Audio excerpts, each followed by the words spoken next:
Welcome to Study with Anwar. Learn smart, achieve more. नमस्कार। आज हम भारतीय राजनीति का वो टॉपिक समझने वाले हैं जो हर कॉम्पिटिटिव एग्जाम में पक्का आता है, चुनावी राजनीति। मतलब आखिर चुनाव जरूरी क्यों है? चलिए आज इस पूरे कॉन्सेप्ट को एकदम क्रिस्टल क्लियर करते हैं। लेकिन आगे बढ़ने से पहले जरा इस सवाल पर सोचिए, अगर चुनाव होते ही नहीं तो लोकतंत्र यानी डेमोक्रेसी का क्या मतलब रह जाता? सच कहूं तो यही सवाल इस पूरे टॉपिक की जड़ है।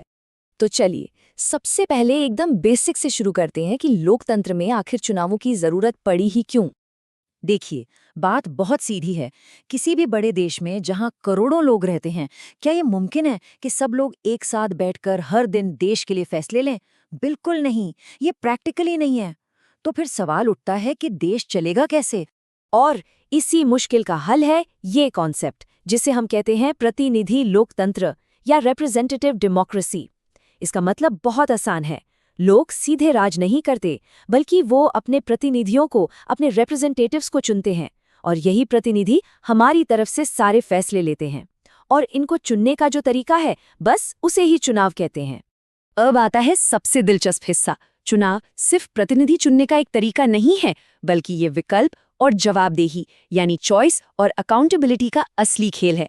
चलिए समझते हैं कि ये कैसे काम करता है। इसको समझने के लिए एक इजी ट्रिक बताता हूँ। सोचिए, आप एक बाजार में हैं। आपके पास सामान खरीदने के लिए बहुत सारी दुकानें हैं।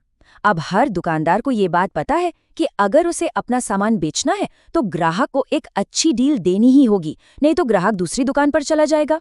बस राजनीति में भी बिल्कुल यही होता है। इस स्लाइड को देखिए, इससे सब कुछ पानी की तरह साफ हो जाएगा। बाजार का जो दुकानदार है वो राजनीति में नेता या कोई पार्टी है। ग्राहक कौन है? हम सब यानी वोटर। और वो अच्छी डील क्या है? वो है जनता की सेवा। अगर डील अच्छी नहीं, मतलब काम अच्छा नहीं, तो ग्राहक यानी वोटर अगली बार दूसरी दुकान पर चला जाएगा। तो इस पूरे खेल की सबसे जरूरी बात यही है। राजनीतिक पार्टियों और नेताओं को हमेशा ये डर रहता है कि अगर उन्होंने जनता के लिए ठीक से काम नहीं किया तो अगले चुनाव में वोटर उन्हें उठाकर बाहर कर देंगे, और यही डर उनसे काम करवाता है। इसी को हम जवाबदेही या अकाउंटेबिलिटी कहते हैं। ठीक है, अब आते हैं उस सवाल पर जहां 90% लोग गलती करते हैं। ये है द अल्टीमेट एग्जाम ट्रैप। तो अब जरा ध्यान से सुनिएगा। सवाल ये है कि क्या किसी भी देश में सिर्फ चुनाव करवा देने से वो देश लोकतांत्रिक बन जाता है? क्या हर चुनाव डेमोक्रेटिक होता है? इसका सीधा सा जवाब है नहीं। याद रखिए, एक चुनाव को असल में लोकतांत्रिक होने के लिए ये शर्तें पूरी करनी पड़ती हैं। पहला, मुकाबला स्वतंत्र और निष्पक्ष हो। दूसरा, वोटरों के पास पार्टियों के बीच चुनने का असली विकल्प हो। तीसरा, चुनाव नियमित समय पे होने चाहिए। और सबसे जरूरी, लोगों के पास ये ताकत हो कि वो मौजूदा सरकार को हटा सके। चलिए अब फटाफट कुछ ऐसे फैक्ट्स पर नजर डालते हैं जो सीधे सीधे एग्जाम में पूछे जा सकते हैं। बिल्कुल तैयार हो जाइए। ये एक बहुत ही महत्वपूर्ण और बिल्कुल ताज़ा जानकारी है। नारी शक्ति वंदन अधिनियम 2023 के तहत अब हमारी संसद और राज्यों की विधानसभाओं में महिलाओं के लिए 1/3 यानी 1/3 सीटें आरक्षित कर दी गई हैं। ये एग्जाम के लिए सुपर इम्पॉर्टेंट है, याद रखिएगा। तो अब ये सवाल उठता है कि भारत में स्वतंत्र और निष्पक्ष चुनाव की गारंटी कौन देता है? इसका जिम्मा एक इंडिपेंडेंट बॉडी के पास है, जिसका नाम है भारत निर्वाचन आयोग यानी इलेक्शन कमीशन ऑफ इंडिया या ECI।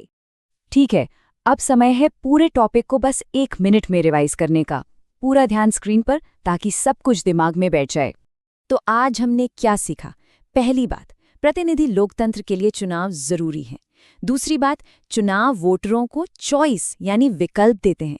तीसरी बात, ये नेताओं की अकाउंटेबिलिटी यानी जवाबदेही तय करते हैं।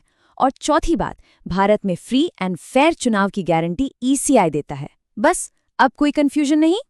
और आखिर में राष्ट्रीय मतदाता दिवस की ये शपथ याद रखिए। हम भारत के नागरिक लोकतंत्र में अपनी पूर्ण आस्था रखते हुए ये शपथ लेते हैं कि हम अपने देश की लोकतांत्रिक परंपराओं की मर्यादा को बनाए रखेंगे तथा स्वतंत्र, निष्पक्ष एवं शांतिपूर्ण निर्वाचन की गरिमा को अक्षुण्ण रखते हुए अपने मताधिकार का प्रयोग करेंगे। याद रखिए, ये सिर्फ एक एग्जाम का टॉपिक नहीं, हम सबकी जिम्मेदारी भी है।